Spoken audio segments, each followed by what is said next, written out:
Biden-Harris administration know this and understand it. And so we have gathered today to ask the administration to seize upon the opportunities of this lame duck session to protect those most at risk in the years ahead. Alongside 37 of my colleagues, we wrote to the president to urge him and his administration to take the following actions. We urge him to extend and redesignate TPS for all currently designated countries. We urge him to clear the TPS processing backlog. We urge him to finalize the rule to provide auto extensions for work permits.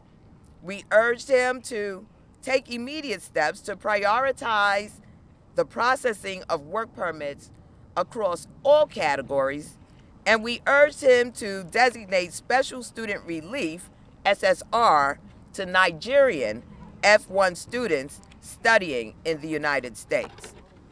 We urged President Biden to answer our call, not because of any political purpose, but because it is simply the right thing to do. It is critical in this moment where so much anxiety over the rhetoric and commentary that we've heard from Donald Trump, raising the issue or the specter of breaking up families, many of whom are mixed status families, that we do everything we can in this lame duck session to bring down those anxieties. And there are, again, the things that I've enumerated under President Biden's administration that can be done with the signature on a pen. And so we urge President Joe Biden and the Biden administration to heed our call. With that, please let me introduce Mr. Niels Kinwani of African Communities Together as our moderator for today's press conference. Let me thank them for their leadership on this issue and for their refusal to turn a blind eye to the immigrant community. And he and his organization have my immense gratitude. And now I'll turn it over to Niels.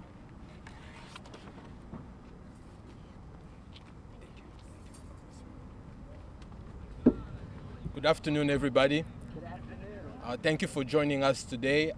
My name is Niels. I'm the Federal Policy Manager for African Communities Together. I want to emphasize on a few key points. As Congresswoman mentioned, the TPS program is a very important program for our community members. We know that the incoming Trump administration has a robust and hostile agenda toward all immigrants, including black immigrants. So TPS will protect our community members from deportation. We also want to emphasize that work permit is also very important to us, to our members, because that's the only way that our members can continue to contribute to the U.S. economy, to the U.S. society, and sustain themselves and their families.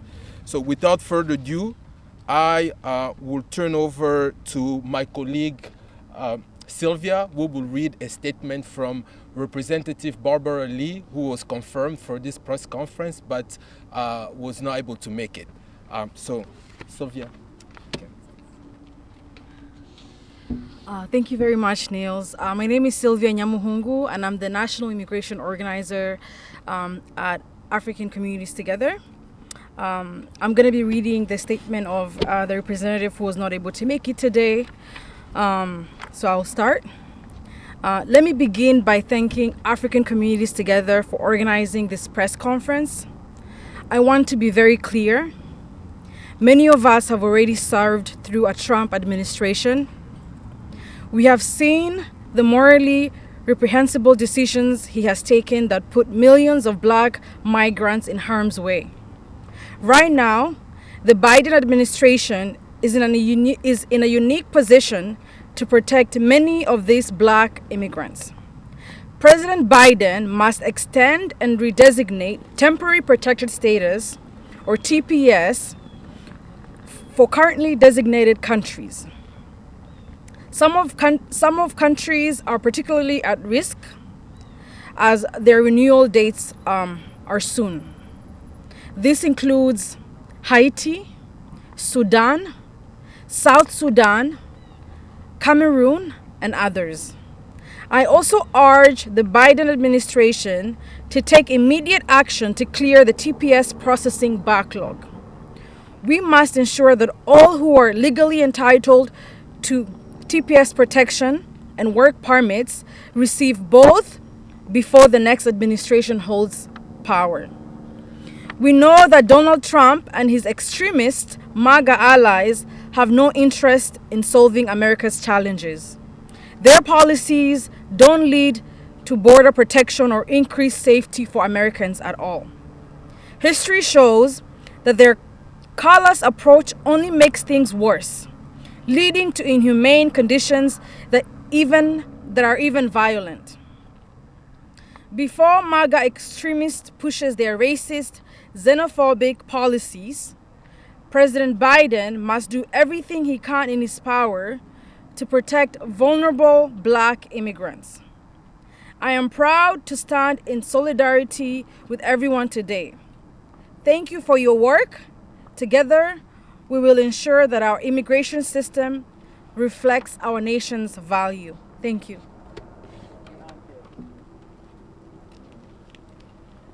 Thank you. So next you will hear from one of our community members, a community leader and impacted immigrant, Mr. Amos Fons.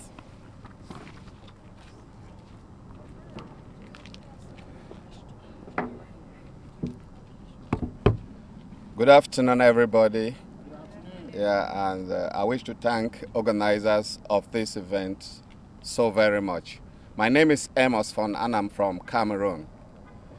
Cameroon has experienced a violent conflict for the past 8 years and counting. And as I speak, the situation is actually deteriorating. So the very reason for which TPS was granted to Cameroonians, that situation has worsened, meaning that there is no way that TPS for Cameroon can be cancelled now, or Cameroonians who are currently enjoying that status can be deported to Cameroon, because it simply means deportation to death. At my age, at almost 60, I have no business being in the United States because I came here when I was younger. I did a master's degree at the Southern New Hampshire University. I went back and I was helping my country, helping young people, working with the U.S. Embassy, helping U.S. Peace Corps in Cameroon as a consultant. But when the conflict broke out, that violent conflict at which I have suffered, I was abducted. It got really, really bad. I tried in the country for 7 years, but the last 2 years I just had to flee from Cameroon with my wife. I joined the community of people who are undergoing the same kind of suffering to plead that President Biden and his administration redesignate and extend TPS for Cameroon, because any Cameroonian, including those other people who are not yet granted it, if they go back to Cameroon, they are just going to death. I want to add also that I applied for TPS in November 2023. I went for biometric in December, and December 6th. As we speak, 13 months after, I don't have a social security number, a work permit, no anything. 13 months. So if TPS for 18 months and then 13 months after application, you don't have any feedback, where are we going with it? So we wish to plead, I am here pleading that the backlog of immigration challenges concerning TPS be looked into promptly, TPS redesignated, and that no Cameroonians should be deported. I know it is possible. Above all, to Congress people, please, do not use any American taxpayers' money. Don't sign of it to be used in deporting people.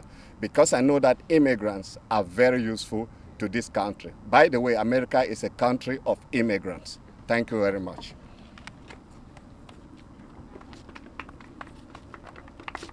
Thank you so much, Mr. Fons. We have a few speakers that are running behind.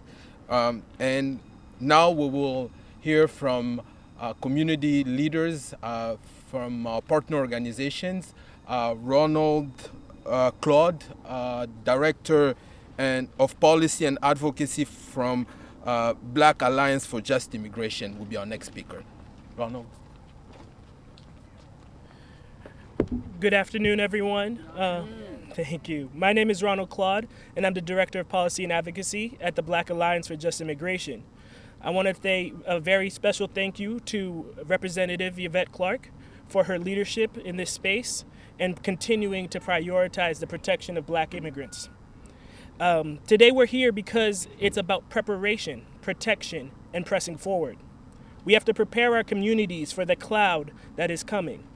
We have to protect our communities from the impact of bad policy that is going to separate families, impede folks from being able to put food on their tables, and most importantly, lead to deportations that will have irreversible harm to their family and the communities they come from. But we also must press forward. And that's why we're here today. We're pressing forward. There is something that can be done and should be done, and we're asking this administration to work with us to get it done. There is a backlog in TPS, DACA, EADs, you name it. But today we have the opportunity to press forward and to end that backlog by good policy in this lame duck season. So that's why we are here today. Secondly, it is important that while I'm up here, that we also talk about the fact that Black immigrants are not just laborers. Our capacity to work is not what defines us. It is the families, the communities, the language, the food that we bring into this world, into this culture, into this space. So we take this time to also remind folks that yes, we want EAD, we want a pathway to citizenships, but we also want to ensure that our families, our communities are able to stay whole, and that we remind folks that we belong to them as well. So we thank you all for this time. We look forward to working together with Representative Clarke as the chair-elect to the Congressional Black Caucus, and we look forward to working with this administration to do what is needed in terms of protecting Black migrants. So thank you for your time.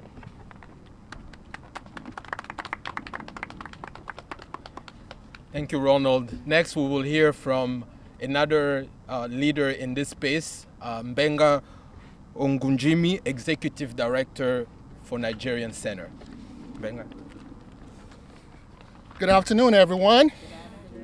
Thank you so much, Congressmember Yvette Clarke, for your leadership. My name is Benga Ongunjimi, the Director of the Nigerian Center. Thank you all for being here today. Today we gather a united coalition of advocates, community leaders, allies, to urge the Biden administration to take a decisive action on behalf of African and Nigerian nationals in the United States. Specifically on behalf of the Nigerian American community, we ask that this administration designate Nigeria for SSR and if possible even TPS before the current term concludes. This is not just a policy recommendation, it is a moral imperative. Earlier this month, President Biden made a bold commitment to the future of U.S.-Africa relations during his visit to the continent. He declared, and I quote, "United States is all in on Africans' future." I repeat, the President of the United States, President Joe Biden, stated that America is all in on the future of Africa. Today we are here to hold the administration accountable to this promise. We are here on behalf of Nigeria, an important American partner on the African continent, the largest Black immigrant group in the United States, and the largest ancestral home to Black America. America in itself is the largest foreign investor to Nigeria. This means that the United States has a moral obligation to ensure stability on the African continent and particularly Nigeria. And this commitment is not just in the interest of Nigeria and Africa, it is also in the interest of the United States. Granting these protections would align with the U.S.-Africa strategies towards sub-Saharan Africa, affirming a commitment to human rights, economic opportunity, and global solidarity. Temporary protected status would offer a lifeline to vulnerable populations fleeing armed conflict and humanitarian crisis. Talking about crisis, Nigeria is currently experiencing one of the most challenging periods of its economic history. Inflation has soared to record level, and the naira, the currency of Nigeria, has suffered significant devaluation. To illustrate, in 2019, $1 is worth 360 naira. Today, it is 1,664 naira, a staggering 362% decline in just 5 years. This has devastated families' ability to send money to cover their student parent tuition in the United States. These students are not just learners, they are the future leaders, innovators, and contributors to both the economy of the United States and that of Nigeria. Today, we call on this administration to act with urgency. Granting special relief to Nigerian nationals would immediately alleviate these hardships by providing work authorization and reduce cost loads requirements. These measures would allow students to continue education, remain financially stable, and contribute to the U.S. workforce in critical areas. Let me be clear, an unprotected Nigerian student today is a missed opportunity for tomorrow's global workforce, including the United States and that of Nigeria. The Biden administration's stated commitment to a just and humane immigration policy can and must include individuals who are ready to contribute to the country's economy. As the United States transition to a new administration, we strongly recommend that this request be prioritized. The window of action is closing, but the impact of granting SSR and TPS would be profound for families and communities, and for those that shares the value of a nation we are turned to for opportunity and we are turned to for refuge. In conclusion, for those who need assistance, the Nigerian Center stands ready to help. If you or you know someone who needs immigration assistance, please have them reach out to the Nigerian Center. Our immigration assistance hotline is 1-800-395-9272. Let us not delay in providing these protections for Nigeria. Once again, President Biden said the United States is all in on the future of Africa. We are asking to live up to those words and immediately grant TPS designations for eligible African countries and SSR for Nigeria. Thank you very much. Thank you so much, Mbenga. While we wait for the other speakers, we will ask reporters to ask a few questions to Congresswoman Yvette Clarke. She has to leave very soon for voting. So if there are questions for her, please, you can go ahead. Congresswoman.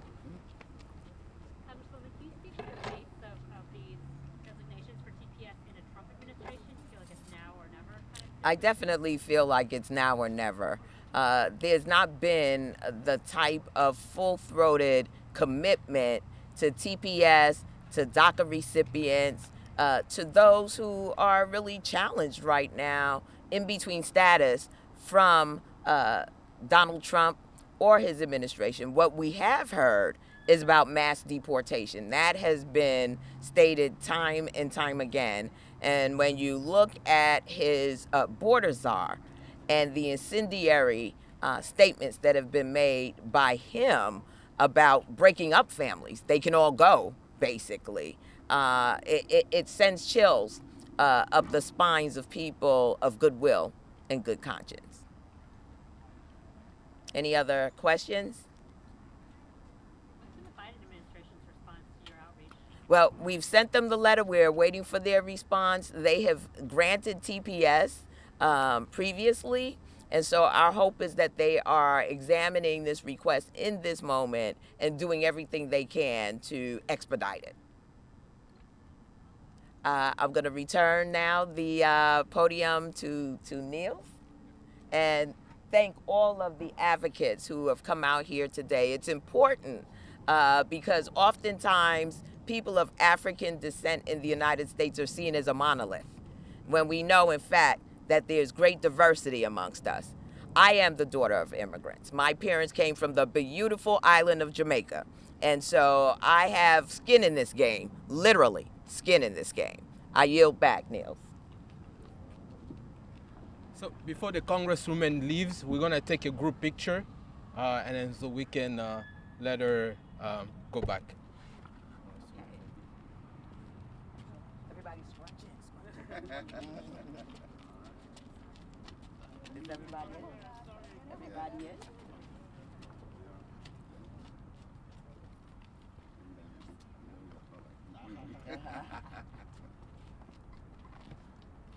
You have everybody? Oops. Wait a minute. Oh,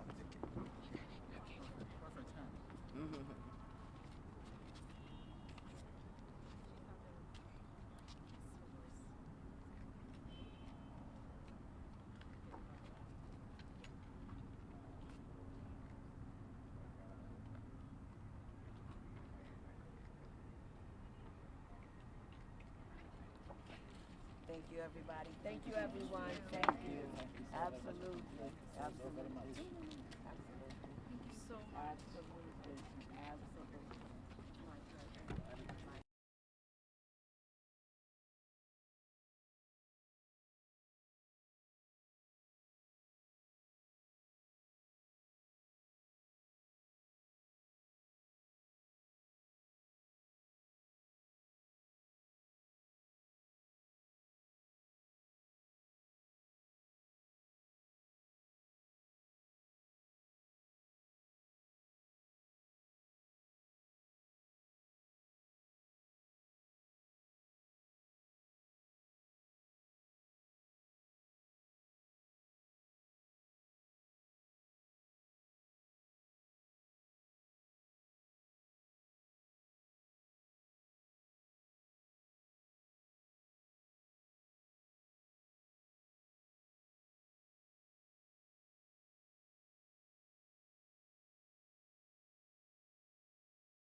Contribute the U.S. economy and society.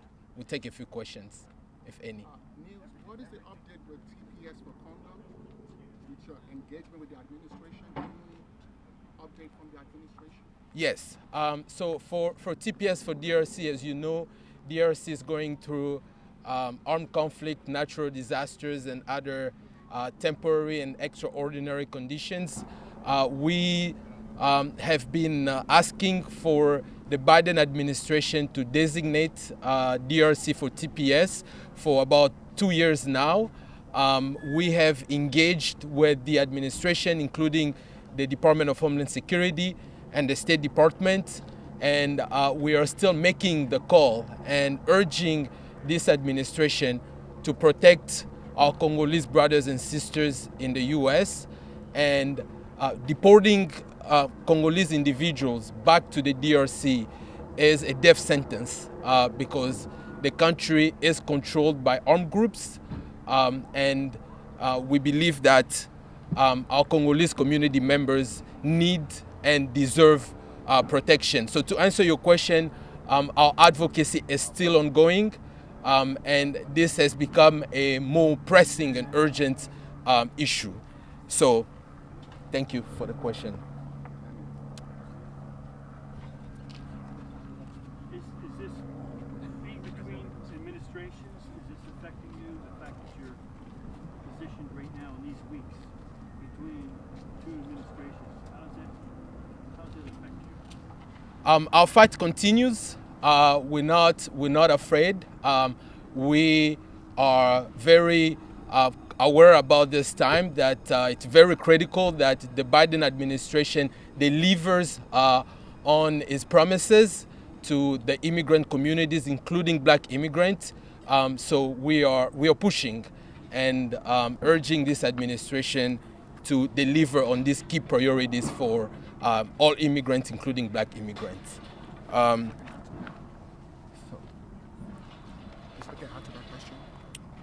sorry.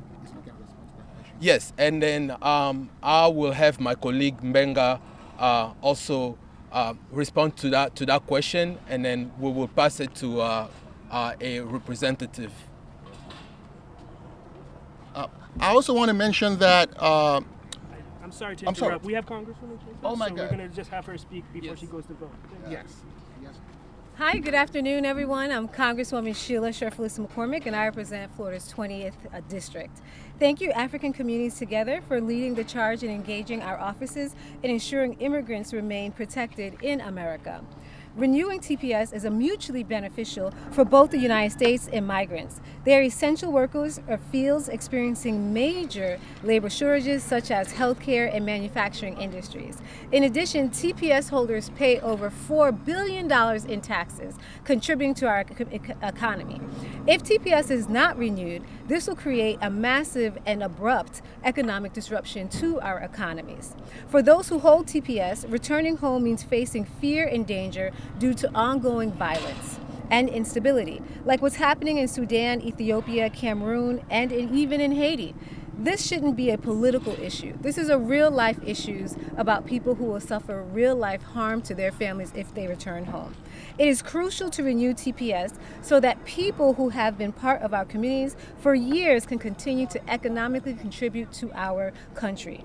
We're also asking President Biden to clear the backlog of TPS applicants, which is leaving many vulnerable to deportation when they should be protected. There are over 340,000 pending TPS applications, including 20,000 applicants from African countries. Extending TPS aligns with the best of what America represents, a place for hope, freedom, and opportunity for all. Let's put aside our political differences and put humanity first by extending TPS immediately. Thank you so much. Thank you so much,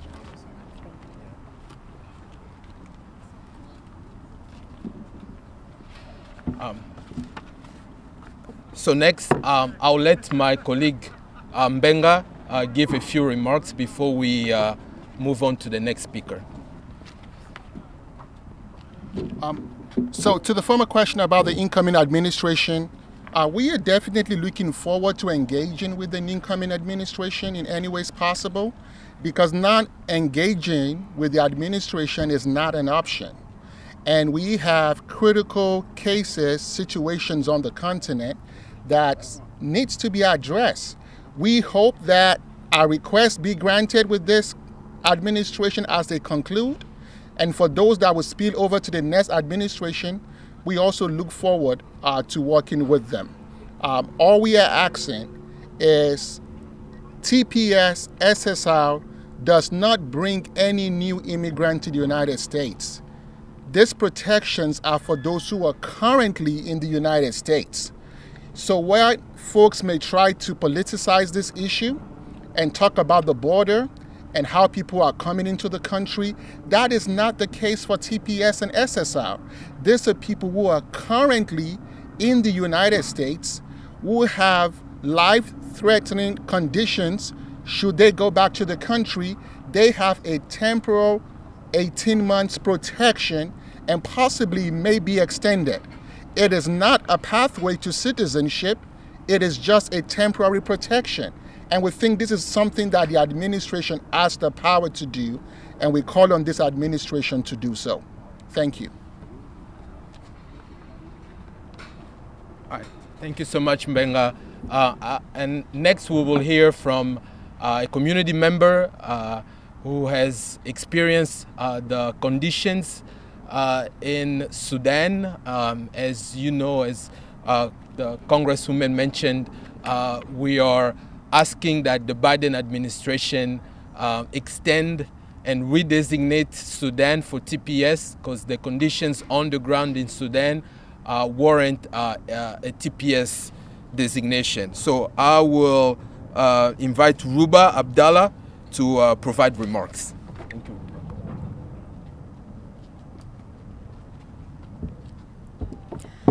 Hello and good afternoon to all the organizers, leaders, Congress members, and everyone else here. We want to thank you all for being here, and we want to especially thank African Communities Together for organizing this and for advocating for all Black immigrants. So as most of you know, Sudan has one of the worst crises going on in the world right now. It is the largest refugee crisis, the largest humanitarian crisis, and in September, 25 million people were presumed to die of hunger. Now, Sudan is my home and it is my country. I lived in Sudan for the past 8 years before the war broke out, and I never presumed one day that I would have to leave my home evacuated on a war airplane. And we left behind many of our family members, our neighbors, everyone that we grew up with and that we had gotten used to for the past 8 years. Now, what we want to do as an organizer, I'm part of Rise Up for Sudan, and we advocate and we organize in order to ensure that Sudanese immigrants are protected and have the same rights as everyone else. Now, when we were evacuating, one of my uncles made a joke that it was because our lives were more valuable than theirs, that as an American citizen, we had the right to be evacuated and we had the right to be able to come to America. Now, we want to make sure that everyone else that is here, every Sudani immigrant, is protected and the TPS is extended and they're able to stay for longer. Now, the situation in Sudan, for the week and a half that we lived there, it was completely horrifying. We couldn't leave our house. The whole house would shake because of the shelling that was nearby. Everyone gathered together in our house because we were only women and they were afraid for us from the RSF because they were abducting women and they were mass raping them, which is still continuing on until today. So if the TPS were to be terminated and the immigrants were to go back, especially the women, they would risk rape, abduction, sexual assault, and the gender-based violence in Sudan is the highest that it has ever been. So sending them back would only punish them further and for the war that they had no involvement in, and it would victimize them even more. Now, there's only so much that we can do, but to be able to advocate for them and to give a voice to the voiceless is something that we need to make sure we try our hardest to protect and to preserve their rights. Whether it is in Sudan, in Tigray, in Haiti, in Mali, or elsewhere, we need to do all we can to protect them and to be a voice for the voiceless. They are doing all they can to ensure that they are able to live dignified lives, no matter what is going on in the world. And although it is not within our power to do anything more, we can at least give them a chance to start lives here and to grow roots here and to be able to find opportunities and live dignified lives. Thank you. All right, thank you so much, Ruba. So this brings us to the end of our program. We're going to wrap up here. We thank you again for joining us today, and we look forward to engaging with you in the future. Thank you again.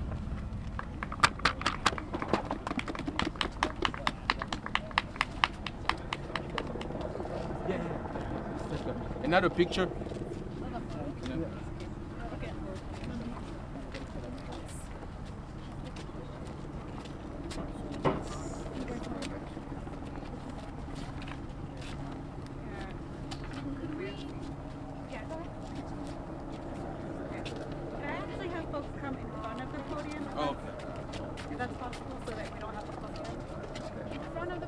In front of the podium. And then maybe if we could come together. You can stay in front of the podium.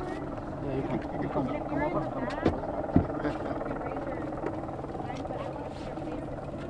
Okay, this is covering your face. If you're in the back, if you want to raise your sign, but make sure no one is behind you. That's it. Sylvia, if you could come La aluera.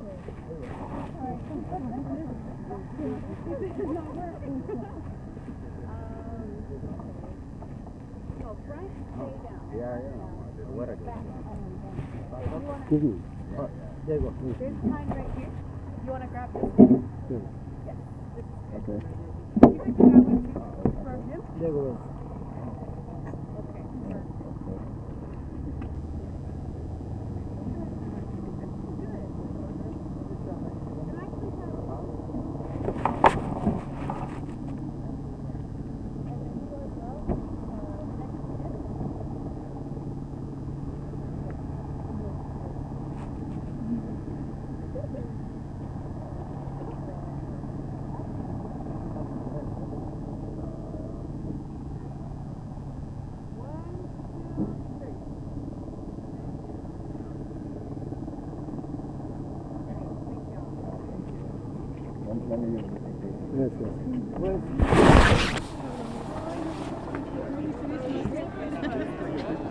Thank you so much for coming.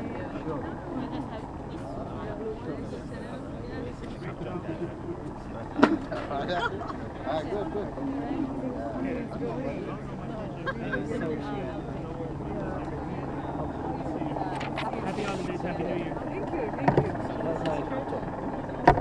Ali, you know what? Very strong member of our You know you're a good speaker. I know you can speak well. Sylvia, how are you? Nice to meet you.